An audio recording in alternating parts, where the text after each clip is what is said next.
In this video, I'm going to talk about how to maximize the revenue that you get from OnlyFans. First, let's talk about maximizing the chatting revenue that you can receive. I don't think it's any secret at this point that you shouldn't be posting any explicit content or any nudity for the most part. Reason for this is, of course, you want the fans to not get stuck on the feed and be scrolling through all your content. You want them to actually check the messages that you're sending out and engage with you as the creator or the OnlyFans management agency and your chat team, whoever you have on there chatting with the fans. Now, the best way to maximize revenue on an OnlyFans account is, of course, holding back the most explicit, most wanted content, but also ensuring that your DMs have a very high open rate. Our creators, most of our paid pages see an open rate between 20 to 30% on their mass messages, and on free pages, it can range from 10 to 20%. This means that if a free page has 100K fans, every DM will, on average, see at least 10 to 20,000 views. For the most time, even over the course of a month or two, they'll get up into like the 30, 40K views range. All right. And the reason why we're able to do this is we send out very intriguing and value offering mass messages to the fans that can get them to continue to open our messages on a day-to-day and week-to-week basis. In mass messages, you should be sending voice notes to all your fans that are encouraging them to open, some little check-ins from your creators, like how's your weekend going, little special messages that talk about maybe like the NFL weekend coming up, vacations that the model has planned, or any unique things that you can send out in a voice message to all of your fans that will be different than what we see from most creators on the platform, where they're perhaps just sending text-based mass messages or just like basic photos that have been recycled from social media. Make the fans feel like they're actually getting a unique experience by being subscribed to your OnlyFans creators pages. Another thing that we do is we are constantly in the inboxes of our fans to ensure that we show up at the top of their pages, because a lot of these fans, especially on the free pages, are subscribed to tens, if not hundreds of other creators. And if you'll notice, if you go on an OnlyFans account and scroll through it, that the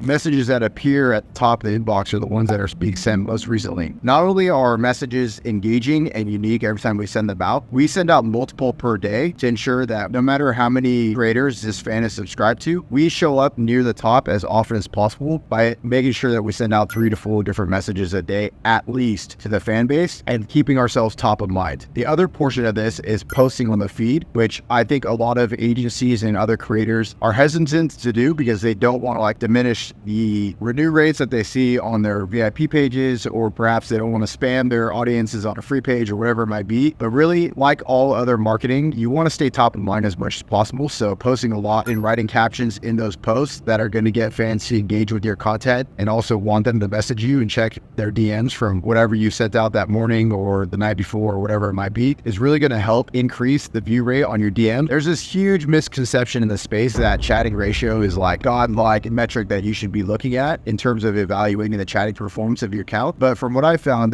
couldn't be further from the truth. So the problem with relying only on chatting ratio is, let's say, for example, you have a creator who's currently doing 30K per month, 10K per month of subscriptions, 20K per month of messagings. And then if you're saying, oh, okay, I want to increase the chatting ratio on this page and go to 3 to 1, that might be a winning play if you're able to increase the chatting ratio from 2 to 1 to 3 to 1, and you have 10K in subscriptions and now you have 30K messages. That would be a win. But let's say, for example, another chatting agency or another creator can take her page by just like making sure that you have high open rates in DMs, you're engaging with fans, creating good relationships, creating an emotional connection with them. Let's say that agency takes a page now from 10K in subscriptions to 15K subscriptions, and instead of making only 20K in messages, they're now making 30K in messages on the page. Assuming that traffic levels was the same, their chatting ratio is still 2 to 1, because now they have 15K in subscriptions and 30K in messages. So in this scenario, chatting ratio is really just a vanity metric that you're looking at and doesn't actually tell the story behind what happened on the page. Because if the new chatting service increased the subscription revenue from 10K to 15K by retaining more subscribers and getting them to pay more subscriptions more often, that's also a win, right? Assuming that traffic remained the same, you could correlate that to the effectiveness of the chatting on the page. So in terms of maximizing revenue on an OnlyFans account, it's not okay to just look at chatting ratio. You need to look at several data points, like how much traffic and how much profile visitors did this page actually get this month? How many subscribers did this page get this month? What were the chatting ratios and the chatting revenues? And taking all these different data points and then really telling a holistic story about the OnlyFans page that way, rather than looking at a narrow view of like, okay, we're looking just at chatting ratios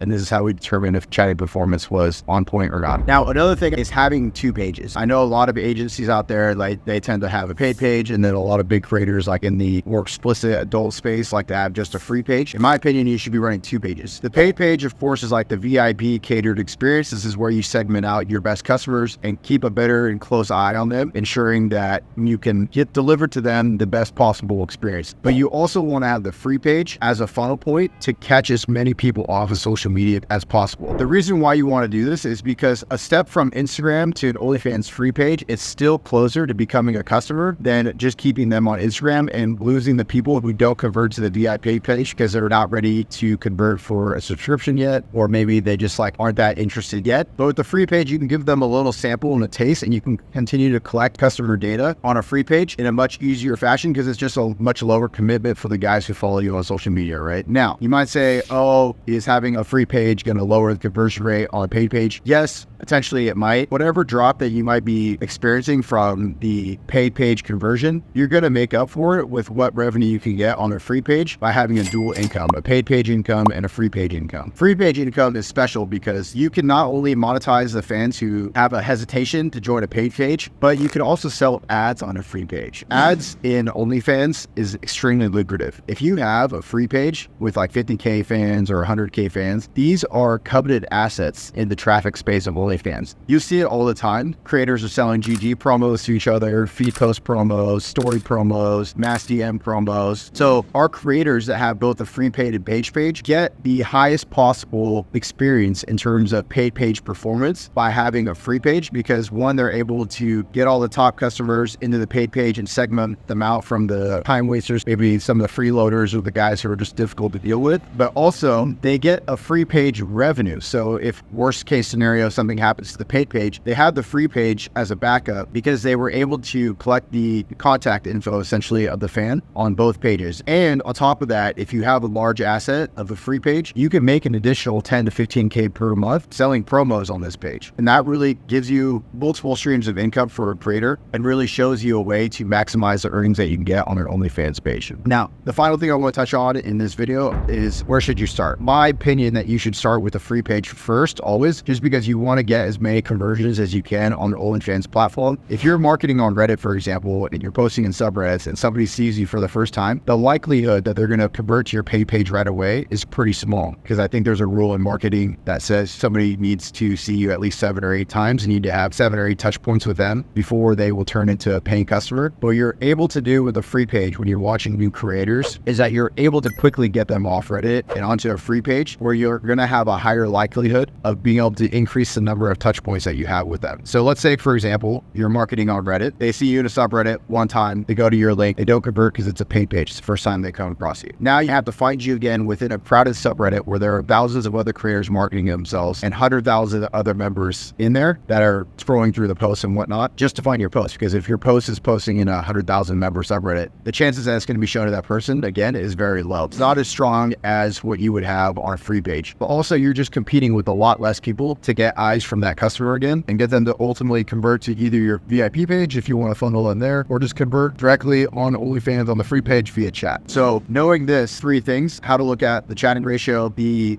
importance of segmentation between a paid page and a free page, and then the importance of starting with a free page and then later on launching a paid page. This should give you plenty to work with today in terms of what you should be doing to maximize your OnlyFans revenue. So if you are an agency looking to get more information on how to become a 6-figure agency like the one that we've built over the past couple of years, feel free to join my Telegram channel. That will be linked in the description of this video. And if you have any questions specifically about what I talked about in this video, feel free to comment. All right. Hope you found value in this video. If there's any questions, feel free to reach out. Thank you.